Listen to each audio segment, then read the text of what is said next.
నమస్తే, welcome to open talk with Munjeti.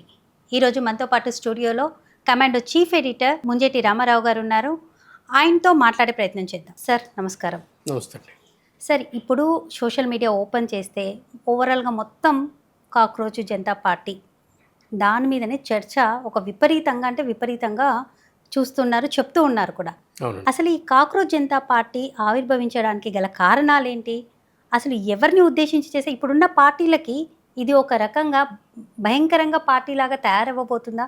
దీన్ని నిర్మించిన ఎన్ఆర్ఐ అభిజిత్ దీప్కే దాని మీద కూడా చాలా వరకు ఆరోపణలు కూడా వస్తున్నాయి. సో వీటి మీద మీ అభిప్రాయం ఏంటి? మీ అనాలిసిస్ ఏంటి సార్? అసహనం వేరేదేమీ లేదండి. ఇప్పుడున్న మన సిస్టమ్ మీద యూత్కున్న అసహనం అంటే ఏంటి? మన దగ్గర ఎన్నికల ప్రక్రియ నడుస్తుంది.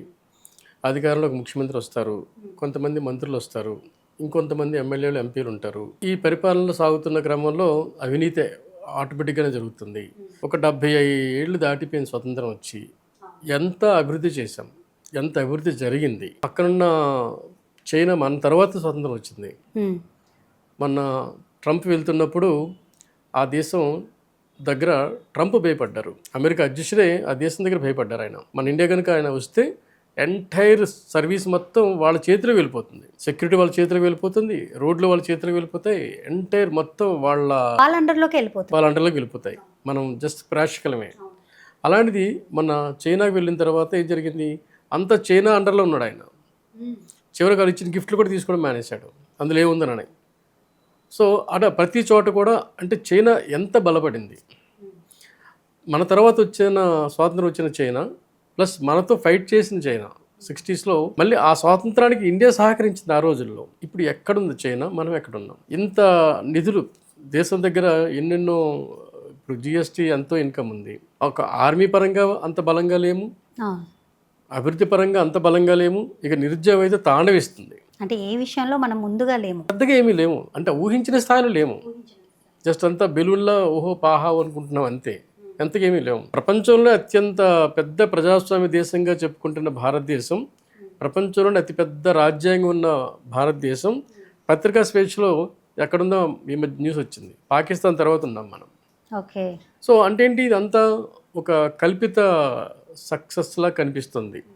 ఇది యూత్ గమనించింది. యూత్ గమనించిన తర్వాత వాళ్ళలో ఉన్న అసహనం ఇది. చీఫ్ జస్టిస్ ఆఫ్ ఇండియా ఆయన నిరుద్యోగుల్ని కాక్రోచ్ అని చెప్పడంతో వాళ్ళకి బాధ అనిపించేసి వీఆర్ కాక్రోచ్ అంటూ స్టార్ట్ చేశారు. ఆయన ఏ ఉద్దేశం మీద అన్నారో ఆ తర్వాత నా ఉద్దేశం అది కాదన్నారు. ఆ తర్వాత అది ఫేక్ సర్టిఫికేట్స్ మీద నిరుద్యోగులు తయారవుతున్న వాళ్ళ గురించి అంటే ఏదో రకరకాలు వెళ్ళినా సరే అసలు విషయం ఏంటంటే నిరుద్యోగులు. ఆ నిరుద్యోగుల మీద ఆయన చేసిన కామెంట్ ఏదైతే ఉందో కాక్రోచ్ అని కామెంట్, ఎస్ వీఆర్ కాక్రోచ్.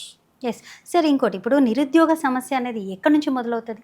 అంటే ప్రభుత్వం ఫెయిల్యూర్ అయినప్పుడే కదా ఇక్కడ యూత్లో ఆ నిరుద్యోగ సమస్య కానివ్వండి, ఇప్పుడు రాష్ట్రాలు ఏవైతే డెవలప్మెంట్ లేకపోతేనే కదా ఆ నిరుద్యోగ సమస్య స్టార్ట్ అయ్యేది. సో ఇక్కడ ఫెయిల్యూర్ ఎవరు? ప్రభుత్వమా లేకపోతే యూతా? ప్రభుత్వమే. ఇప్పుడు జనాభాకి ఉద్యోగం కల్పించాల్సింది గవర్నమెంటే కదా. ఇప్పుడు మనకంటే మనంత జనాభా ఉంది చైనాలో, అక్కడ అంత నిరుద్యోగం లేదే. 2-3 years వరకు కూడాను చైనా మనకంటే ఎక్కువ జనాభా ఉండేది. ఈ మధ్యన మనం క్రాస్ చేసినట్టుగా వార్తలు వచ్చాయి. సో అంత జనాభా ఉన్న ఆ దేశంలో నిరుద్యోగం మనంత లేదు కదా. సో కారణం ఏంటి? అక్కడ ప్రభుత్వాలు ఏం చేస్తున్నాయి? యూత్ వైపు ఆలోచిస్తున్నాయి కదా. ఖచ్చితంగా. సో మన ప్రభుత్వాలు అటువైపు ఆలోచించట్లా. ఎంతసేపు అధికారాన్ని రావడం ఎలాగా, వచ్చిన అధికారం నిలబెట్టుకోవడం ఎలాగా. ఎలక్షన్స్ టైంలో కనిపించే ప్రజానాయకులు ఆఫ్టర్ ఎలక్షన్స్ ఎవరు కనిపించారు, ఇంతే.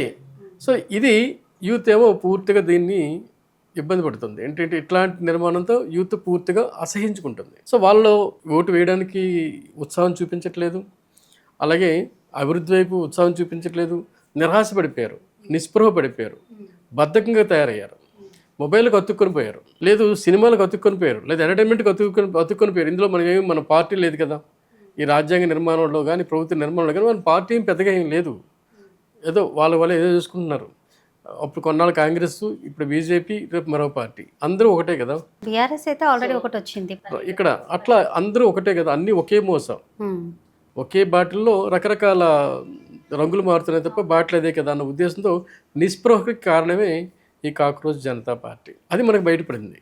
వాళ్ళలో అసహనం బయటపడింది. యూత్లో ఉన్న అసహనమే ఈ కాక్రోచ్ పేరుతో బయటపడింది.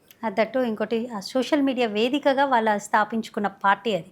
సరే ఇంకోటి ఎక్స్ వేదికగా కూడా ఆ అకౌంట్ క్లోజ్ చేశారనే వార్త వినపడుతుంది. ఇప్పుడు మీరు ఆలోచించండి, 2,00,00,000 మంది సంఖ్య దాటిపోయారు ఫాలోవర్స్. అంటే మీకు పెట్టిన కొద్ది వ్యవధి కొద్ది రోజులు కాంగ్రెస్ పార్టీ పుట్టి 100 ఏళ్ళు దాటిపోయింది, దానికంత ఫాలోవర్స్ లేదు. ఇక బీజేపీ కంటిన్యూగా రూల్ చేస్తూనే ఉంది. వాళ్ళకున్నది బలమే కార్యవర్గ బలం, యూత్ బలం.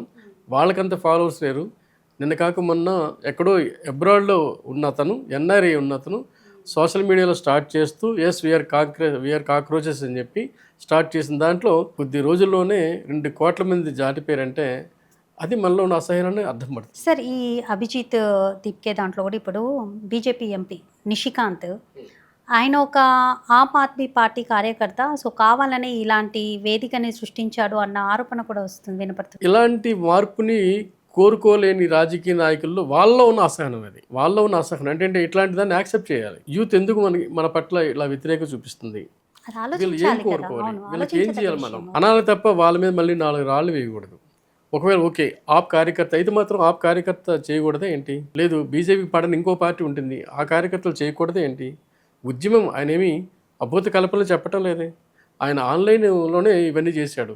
అతనేమి బయటకు రోడ్డు మీదకి వచ్చి కొన్ని కోట్ల రూపాయలు ఖర్చు పెట్టి నిధులు వెచ్చించి ర్యాలీలు చేసి సభలు చేయలేదు పెట్టి కదా. ఇలాంటి పార్టీలు ఏం కాదు కదా. సో మీరు ఆలోచించాల్సింది ఏంటంటే ఒకటి, ఇలాంటి ఉద్యమాలు ఈ మధ్య ప్రపంచంలో అనేక దేశాల్లో జరుగుతున్నాయి. నేపాల్లో ఇదే జరిగింది. నేపాల్లో ఇదే జరిగింది. అక్కడ ప్రభుత్వమే కూలిపోయింది యూత్ కారణంగా, కేవలం సోషల్ మీడియా కారణంగా అక్కడ ప్రభుత్వమే మారిపోయింది. సోషల్ మీడియా కారణంగా ఈ మధ్య బంగ్లాదేశ్లో ప్రభుత్వం మారిపోయింది సోషల్ మీడియా కారణంగానే. అంటే ఒక్క రోజులోనే వేల మంది, లక్షల మంది జనాభా ఒక దగ్గర చేరగలుగుతున్నారు.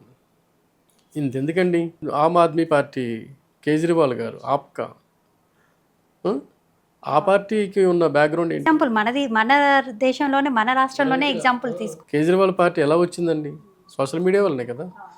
నిరంతరం అన్యాయం మీద పోరాడుతున్నాను అని చెప్పిన తర్వాతనే ఆయనకి యూత్ కనెక్ట్ అయ్యి ఆయన గెలిపించే స్థాయి వరకు వచ్చారు. అంటే యూత్ దృష్టి పెట్టారంటే ప్రభుత్వాన్ని తీసుకురాగలరు, ప్రభుత్వాన్ని పడగొట్టగలరు అన్నది మనకి నేపాల్లో కన్ఫర్మ్ అయింది, అలాగే మన బంగ్లాదేశ్లో కన్ఫర్మ్ అయింది. ఇదంతా యూతే. కాకపోతే బంగ్లాదేశ్లో మీకు అది మంచి పోరాటం కాదు, అది మత ఛాందస పోరాటం. నేపాల్లో జరిగేది మాత్రం ప్రజాస్వామ్య పోరాటం. సో మనం నేపాల్కి బంగ్లాదేశ్కి కనెక్ట్ చేయకూడదు. బట్ ఉద్యమం గురించి మనం మాట్లాడుతున్నాం, సోషల్ మీడియా ద్వారా ఎలా తయారవుతున్నారు అన్నది. సో నేపాల్ని బెస్ట్ ఎగ్జాంపుల్. నేపాల్లో చాలా కాలంగా జరుగుతున్న ఈ రాచరిక వ్యవస్థలో ప్రధానమంత్రి రాచరికం మధ్య ఏమంత పెద్ద అభివృద్ధి జరగకపోవడంతో అసహనంతో పుట్టిన వాళ్ళని యూత్ అంతా కలిసి రాజరికాన్ని పడగొట్టారు. ప్రధానమంత్రి అన్ని పార్టీల మీద వాళ్ళ అసహనం చూపించినట్టే కదా సార్, ఇండైరెక్ట్లీ సోషల్ మీడియా ద్వారా. 100% అంటే అప్పుడు. అందుకని ఈరోజు ఏమొచ్చింది మన వార్తలో, అభిజిత్ ఈ మధ్య ఈరోజు స్టేట్మెంట్ ఇచ్చాడు, నన్ను చంపుతానంటున్నారని. ఇంకో స్టేట్మెంట్ వచ్చింది, అతను బీజేపీలో చేరమని బెదిరిస్తున్నారని. అతను బీజేపీలో చేరమని బెదిరిస్తున్నారని బీజేపీలో ఫోన్ చేసి అంటున్నారట. అలాగే నన్ను చంపుతాను, ఇండియాకి రాగానే ఎయిర్పోర్ట్లోనే చంపేస్తామని కొన్ని బెదిరిపిస్తున్నట్టుగా ఆయన చెప్తున్నారు. సో ఇవన్నీ కూడాను అవతల వర్గాలకు ఉన్న అసహనం. అది example TVK party Tamil Nadu. Yes, మంచి ఎగ్జాంపుల్. ఇప్పుడు అక్కడ చూడండి, అయితే అన్నా డిఎంకే లేదు, డిఎంకే అన్న డిఎంకే, కానీ ఎవరు ముఖ్యమంత్రి పేరు మారుతుంది తప్ప పరిపాలన ఏం చేంజ్ ఉందని, చెన్నై ఏం మారిపోయిందని, తమిళనాడు ఏం మారిపోయిందని, వరదలు వస్తే మొత్తం చెన్నై మునిగిపోతుంది. వాళ్ళ హయాంలో మునిగింది, వీళ్ళ హయాంలో మునిగింది. ఏం పెద్ద మార్పు వచ్చిందని. సో గెలుస్తాడా లేదా, పోటీ చేసి ఎందుకు అనవసరంగా రాజకీయాలకు వచ్చాడు, ఇతను సినీ జీవితం బ్రహ్మాండంగా ఉంది కదా అని అందరూ అనుకున్న పరిస్థితుల్లో పోటీ చేయడమే కాకుండా మంచి మెజారిటీ రావడమే కాకుండా మన కళ్ళ ముందు ముఖ్యమంత్రి అయిపోయారు విజయ్. సో అది కూడా యూతే, అది కూడా సోషల్ మీడియానే. అంటే మీరు ఆలోచించాల్సిందంటే ఇన్స్టాగ్రామ్ గవర్నమెంట్లు మార్చేస్తుంది, ఇన్స్టాగ్రామ్ గవర్నమెంట్ని తీసుకొస్తుంది. ఇప్పుడు ఇది కొత్త ట్రెండ్, జంజీ రెవల్యూషన్ అన్నమాట ఇదంతా, జంజీ రెవల్యూషన్. సో దాన్ని మనం ఆలోచించాల్సింది ఏంటంటే వాటిలో ఉన్న ఏంటి కారణం ఏంటి, యూత్ ఇంతగా ఎందుకు రెస్పాండ్ అవుతుంది. మీరు నాకు ఆశ్చర్యపోయే ఒక గొప్ప విషయం చెప్తాను మీకు. నా దృష్టిలో ఈ రోజుల్లో యూత్ జనరల్గానే పెద్దగా ప్రజాస్వామ్య సమస్యల మీద, ప్రజల సమస్యల మీద, సామాజిక అంశాల మీద పెద్దగా శ్రద్ధ చూపించే యూత్ లేదు అనుకునేవాడిని. ఎక్కడ చూపిస్తున్నామండి, ఇప్పుడు చూడండి ఐటీ ఎంప్లాయీస్లో కూడాను వరకట్న సమస్య స్టార్ట్ అయింది, లేదు హెరాస్మెంట్ స్టార్ట్ అయింది, లేదు పెద్దగా వివాదాలు ఉన్నాయి, డైవర్సెస్ స్టార్ట్ అవుతున్నాయి, అడ్డదిడ్డమైన కల్చర్ స్టార్ట్ అయింది. సో వీళ్ళంతా కూడాను మన ఇది- కాస్త కల్చర్ దెబ్బతింటుందేమో, మన ఏదైతే ఫ్యామిలీ కల్చర్ డిస్ప్యూట్ అవుతుందేమో, గందరగోళం తయారవుతుందేమో, ఇదేంటి ఇలా కొత్తగా వచ్చింది యూత్ అని మనం అనుకుంటున్నాం.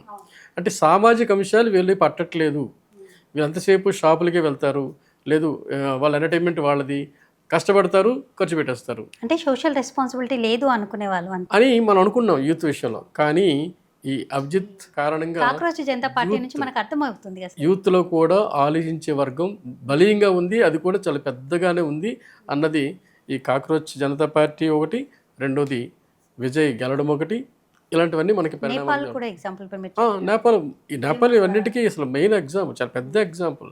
అక్కడ మంచి ప్రభుత్వం ఏర్పడడానికి యూత్ కారణమైంది నేపాల్లో.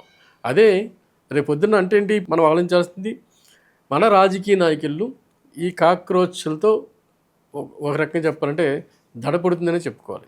ఈ కాక్రోచ్ పార్టీ కారణంగా అందరూ పరిగెత్తే పరిస్థితి వస్తుందేమని చూడాలి. ఈజీగా చెప్పుకోవచ్చు సార్. ఇప్పుడు సింపుల్గా మన ఈ కొద్ది రోజుల్లోనే 5-6 డేస్లో దానికి అంత ఫాలోవర్స్ వచ్చినప్పుడు మిగతా పార్టీలు భయపడుతున్నట్టేగా. అంటే తప్పు ఉంటేనేగా భయపడేది ఎక్కడైనా. 100% అండి. మీరు నిన్న ఒక న్యూస్ వచ్చింది, అది కాకతాళీయమా, యాదృచ్ఛికమా, నిజమా కాదో మనకు తెలియదు.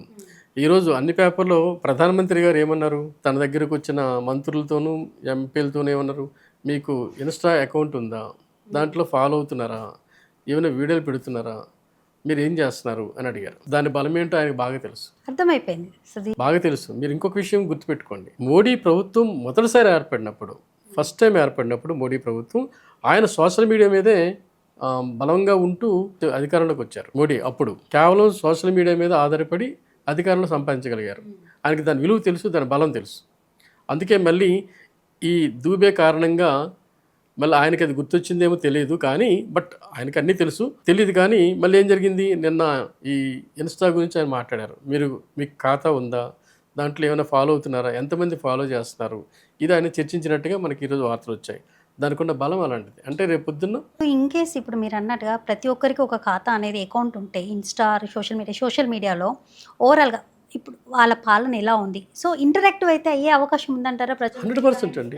తొందరగా చేరుతుంది కదా, తొందరగా చేరుతుంది. మంచి చెడు అదే కదా, మంచి చేరడం మనకు కావాలి. అంటే ప్రజల వద్దకు పాలన అంటే ప్రజల దగ్గరికి వెళ్ళి మనం తెలుసుకునేదానికన్నా ఈ అకౌంట్ ద్వారా కూడా ఈజీగా తెలుసుకోవచ్చు. ఇప్పుడు ఒక విషయాన్ని మనం షేర్ చేయాలంటే, ప్రజలకు తెలియాలంటే, సొసైటీ తెలియాలంటే ఒక ప్రెస్ మీట్ పెడతాం అనుకోండి, ఏ ప్రెస్ మనల్ని కవర్ చేస్తుంది? ఎంత మంచి కంటెంట్ ఉన్నా అంత ఈజీగా కవర్ చేసే స్థాయి మనది కానప్పుడు, సో మనకి ఏంటి, మన వేదిక, ప్రజావేదికలు, ఈ రోజులన్నీ ప్రజావేదికలు. ఇవన్నీ ఇన్స్టా కావచ్చు, ఫేస్బుక్ కావచ్చు, ఇవన్నీ ప్రజావేదికలు.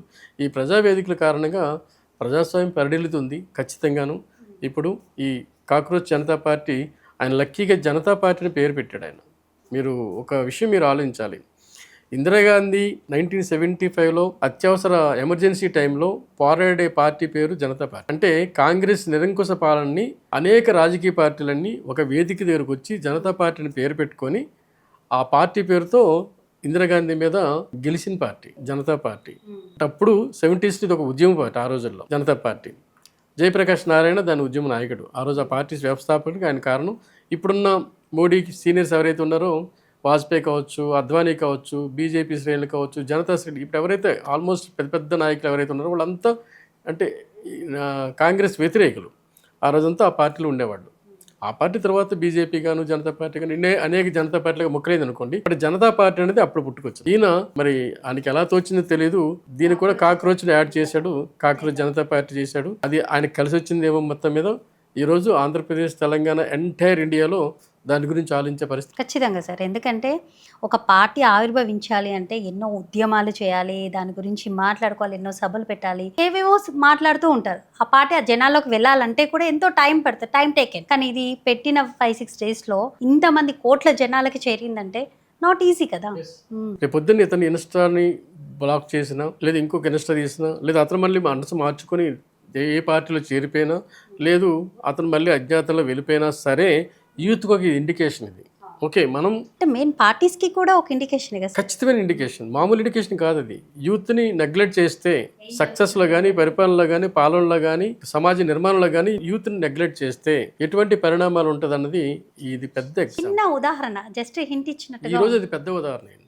పెద్ద అనేక రాజకీయ పార్టీలకు ఇది చాలా పెద్ద ఉదాహరణ ఖచ్చితంగా. Okay. Thank you sir. Right అండి.